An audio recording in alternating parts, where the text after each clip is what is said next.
Teman, ternyata seni itu punya peran penting loh untuk agama. Karena seni bisa digunakan sebagai cara untuk mengekspresikan keyakinan, nilai-nilai spiritual, dan kisah-kisah keagamaan. Kalau seni dalam agamaku, yaitu Islam, bisa dibilang adalah ekspresi kreatif yang mengikuti nilai keagamaan dan etika. Ada banyak jenisnya loh seni dalam Islam. Misalnya, seni kaligrafi, arsitektur, seni lukis, sampai seni musik dan tari.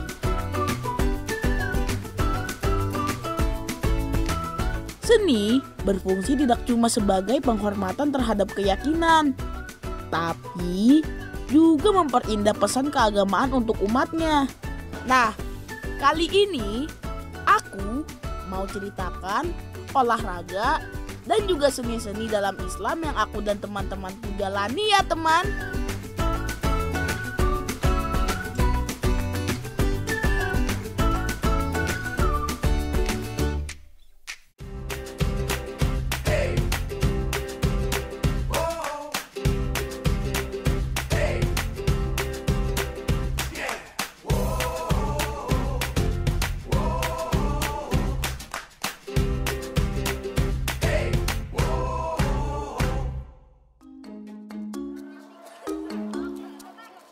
Mulai pemanasan dari atas.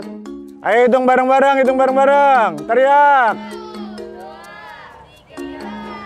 4, 1, 2, 3, 4, 5. Nah, suaranya. 1, 2, 3, 4. 1, 2, 3, 4. Apapun olahraganya, pemanasan penting ya teman-teman, agar ketika kita latihan nanti terhindar dari cedera. 4 kali dalam seminggu. Inilah kegiatan yang rutin aku lakukan setelah pulang sekolah. Yap, berlatih panahan. Teman, sudah familiar dengan olahraga satu ini? Aku siap-siap dulu ya teman. Education! One team, one spirit, be the winner! Tahukah teman, olahraga panahan Indonesia jadi primadona di kawasan Asia Tenggara loh. Di SEA Games tahun 2021 lalu, atlet panahan Indonesia mengukir prestasi dengan mendapatkan 5 medali emas dan 1 medali perak. Keren kan teman? Sudah banyak menorehkan prestasi yang membanggakan. Tapi popularitasnya baru mulai meningkat nih teman. Busur dan anak panahan menjadi hal penting di olahraga individu maupun tim ini. Tujuan utamanya ialah menembakkan panah sedekat mungkin ke arah pusat sasaran dari jarak tertentu.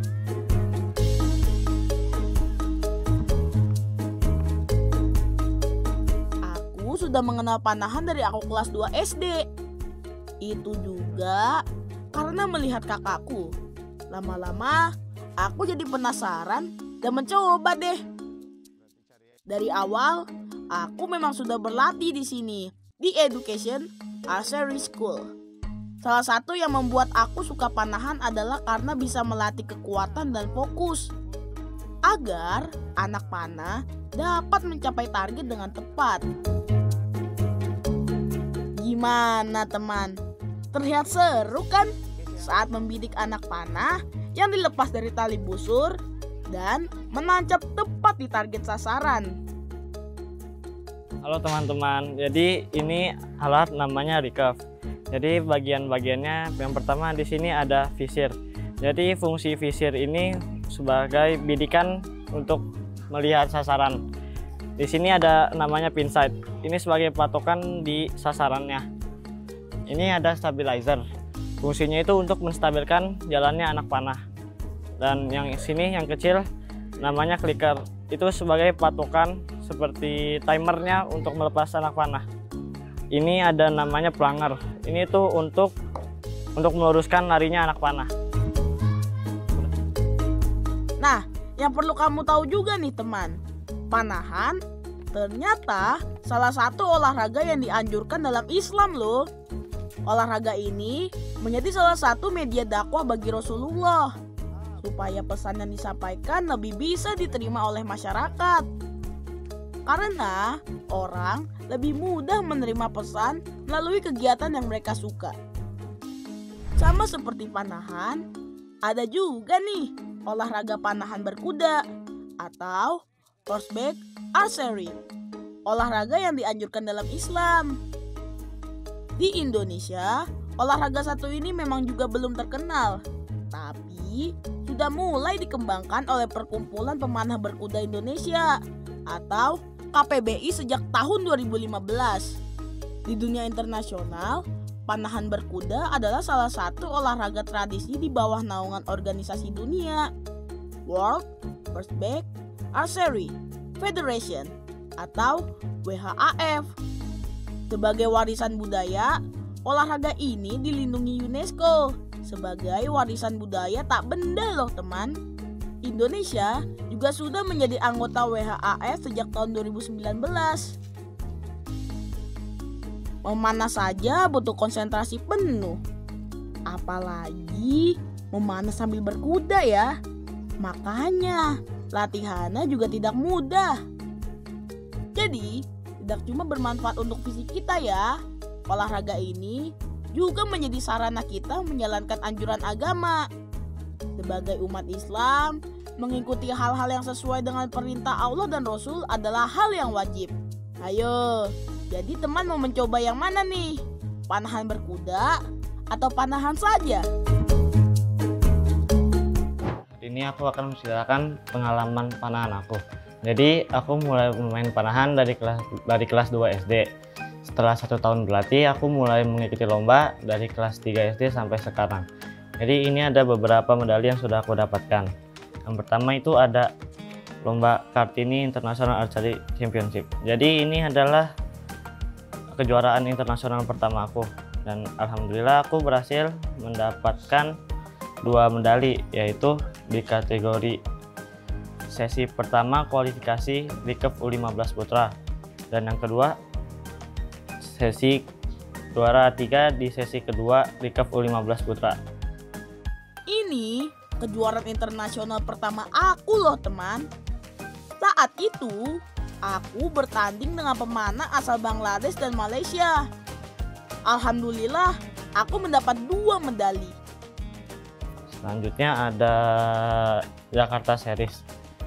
Ini berkesan karena aku udah dari tahun 2022 nggak pernah dapat medali individu di Jakarta Series.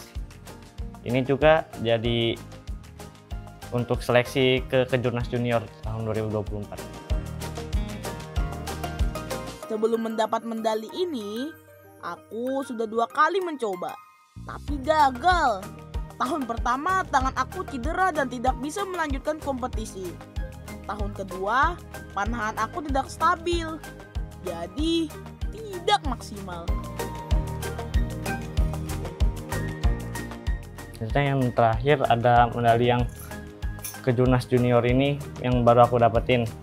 Ini aku seneng banget karena pertama kali juga aku masuk ke Jurnas.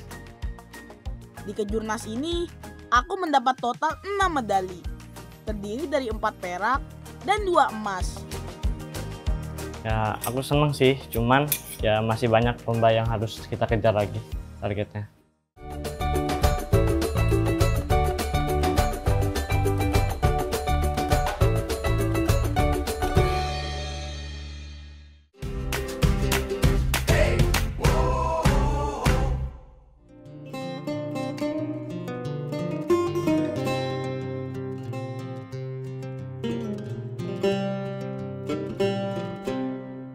Tidak hanya panahan loh teman, gerak tubuh, ekspresi wajah, dan musik juga bisa menjadi sarana untuk mengekspresikan agama. Seni tari juga bisa menggambarkan cerita-cerita atau ajaran keagamaan, seperti tari yang berasal dari Timur Tengah ini nih. Tari Sufi pertama kali dilakukan oleh seorang penyair, Maulana Jalaluddin Rumi. Rumi dikenal sebagai seorang penyair yang banyak membuat puisi religius tentang cinta yang luar biasa pada Tuhan. Karyanya banyak mempengaruhi budaya dan penulisan syair Muslim. Konon, Tarian ini lahir dari kesedihan Rumi atas meninggalnya sang guru. Kemudian, Rumi mengekspresikan kesedihannya dengan berputar berjam-jam. Tari Sufi tidak hanya sekedar memutar badan, teman, tetapi juga sebagai sarana untuk melatih konsentrasi, ketenangan, dan kesabaran. Tari Sufi juga menjadi cara untuk mendekatkan diri kepada Tuhan loh, teman. Karena saat berputar itu tidak cuma memutar, tapi penari juga zikir atau mengingat Tuhan. Teman-teman, seperti biasanya di hari Sabtu adalah rutinitas kita latihan tarian Sufi. Untuk Karomah, apakah tahu asal muasalnya tarian Sufi ini dari mana?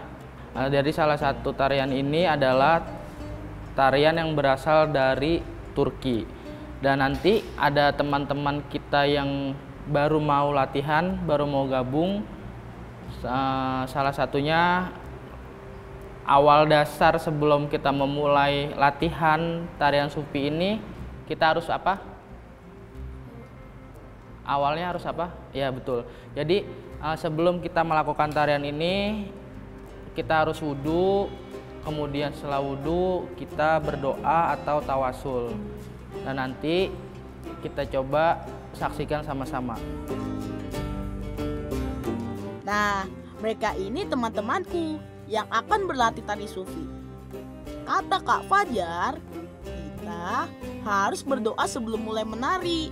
Itu juga sebagai pengingat kita ya teman, untuk selalu berdoa sebelum melakukan kegiatan apapun. Tujuan dari berwudu adalah untuk membersihkan diri dari kotoran fisik dan juga spiritual. Makanya mereka juga harus berwudu nih sebelum menari.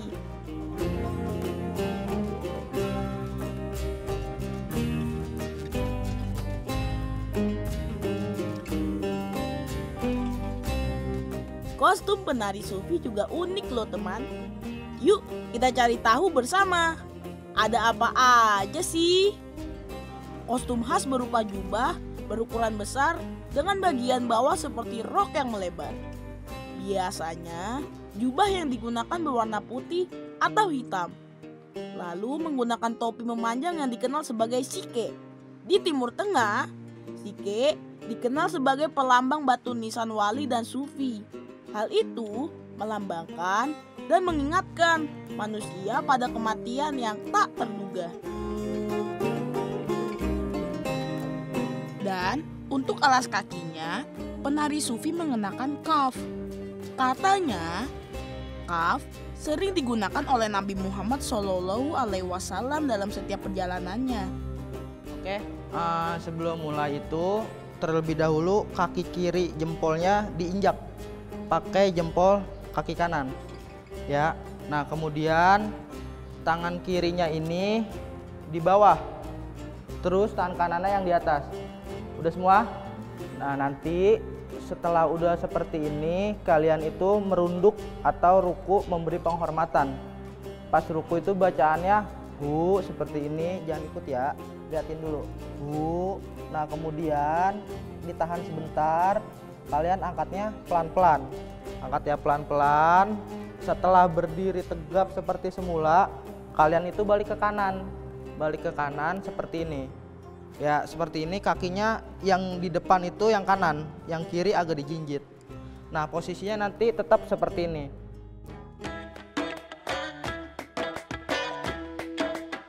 Untuk mulai menari, harus berputar ke kiri ya teman.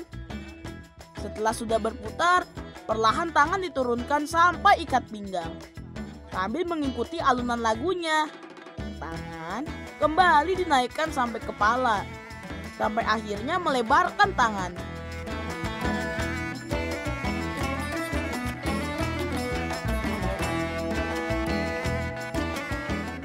Nyatanya, memainkan tari Sufi tidak sederhana teman. Perlu fisik yang kuat dan kesabaran tinggi. Selain kostumnya, tarian Sufi juga memiliki banyak filosofi atau arti loh. Misal putarannya mengarah ke kiri, yang berarti melawan dunia. Artinya sebagai manusia, jangan sampai terlalu asik dengan dunia. Kalau seperti itu, kita bisa melupakan Tuhan dan agama. Contoh lainnya adalah dengan menggunakan topi atau sike. Itu menggambarkan bahwa kita harus mengubur hati kita yang iri dengki dan sombong. Ternyata dengan hanya gerakan memutar, tari sufi memiliki banyak arti dan ilmu keagamaan yang penting ya teman. Tapi walaupun hanya gerakan memutar, kira-kira mudah tidak ya? Kamu ingin mencoba teman? Nanti kalau turun itu jangan lewatin garis hitam. Berhentinya di sini nih, percis di garis hitam. Gak boleh lebih, gak boleh kurang, percis di garis hitam. Nah pas naikin jangan kayak gini, tapi kayak gini.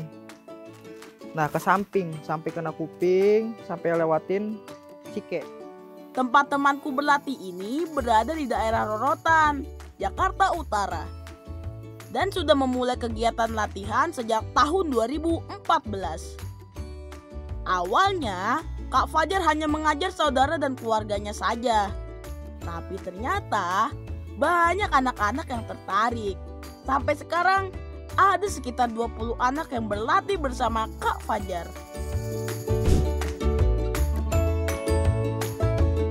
Salah satunya Mukaroma. Awalnya dia hanya melihat temannya yang sedang berlatih. Baginya tarian sufi menarik. Dan akhirnya dia ikut bergabung Kak Fajar. Sudah 1 tahun ia berlatih sufi. Dan hebatnya Mukaroma sudah bisa menari sampai 10 menit lamanya. Hebat ya teman. Bersama Kak Fajar, ia juga sudah tampil di berbagai acara. Awalnya tidak menyangka dan tidak percaya diri. Tapi hal itu yang membuatnya jadi lebih semangat latihan. Apalagi mendapat dukungan dari orang tuanya. Tidak hanya menari, Mukaroma senang melakukannya karena tarian sufi membuatnya belajar agama dan seni sekaligus. Kak Fajar juga berharap anak-anak di sini bisa menarikan sufi sampai keliling dunia. Semangat ya teman-teman, kalian hebat!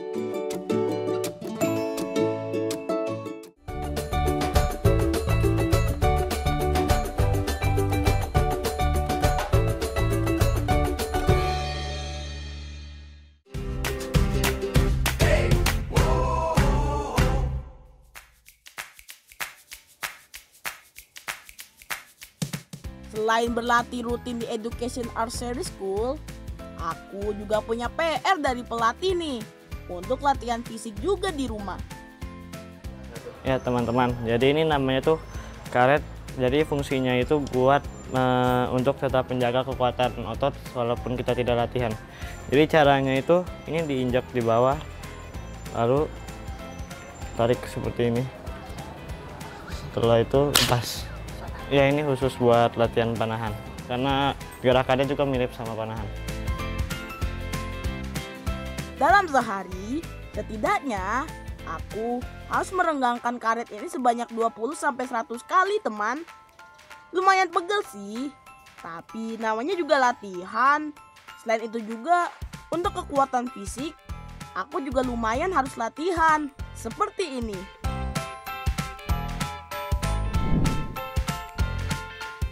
Karena hobiku ini bisa dibilang tidak murah, jadi aku harus bertanggung jawab untuk merawat peralatan memanahku nih teman. Yang paling penting adalah busur. Tidak boleh terlalu lama basah teman.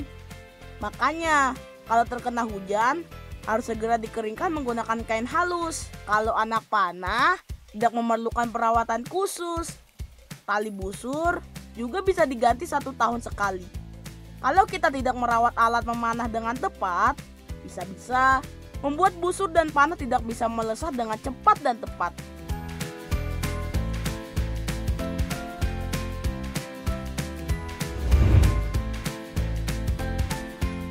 Lihat mudah atau membosankan tidak?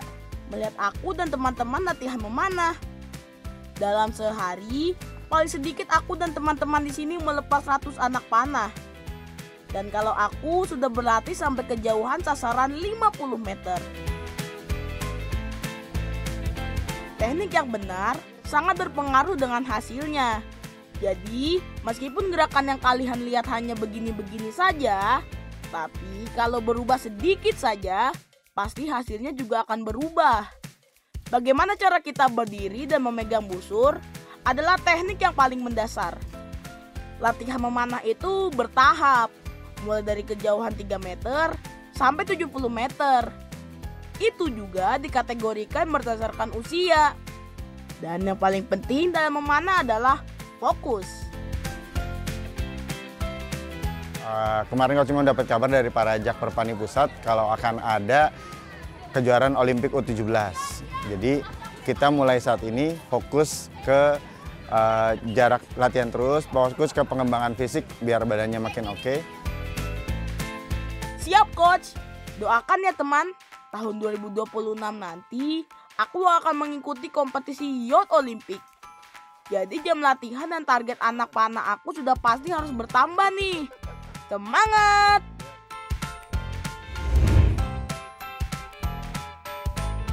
Dengan peralatan yang tidak murah, sudah pasti orang tuaku mendukung penuh hobi aku ini. Apalagi aku sudah menunjukkan keseriusanku dengan mengikuti pertandingan dan sudah menorehkan prestasi juga. Selain menyiapkan peralatan panahan, orang tuaku juga selalu menemaniku saat pertandingan. Bunda selalu mendukungku di luar arena, sedangkan ayah sering masuk dekat denganku. Kamu gimana nih, kan udah sampai ke Jurnas nih, ceritanya kamu mau lanjut, mau jadi atlet apa gimana nih ke depannya? Belum tahu, jalanin aja dulu. Jalanin dulu. Oke, sekarang fokus aja yang ada di depan mata. Kalau kamu emang itu ngerasa masih oke, ya jalanin.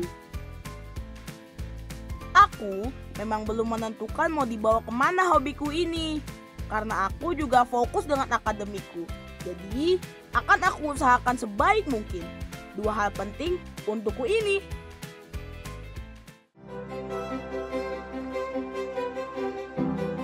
Dalam Islam, berolahraga bisa dianggap sebagai cara untuk menjaga kesehatan tubuh yang merupakan amanah dari Tuhan.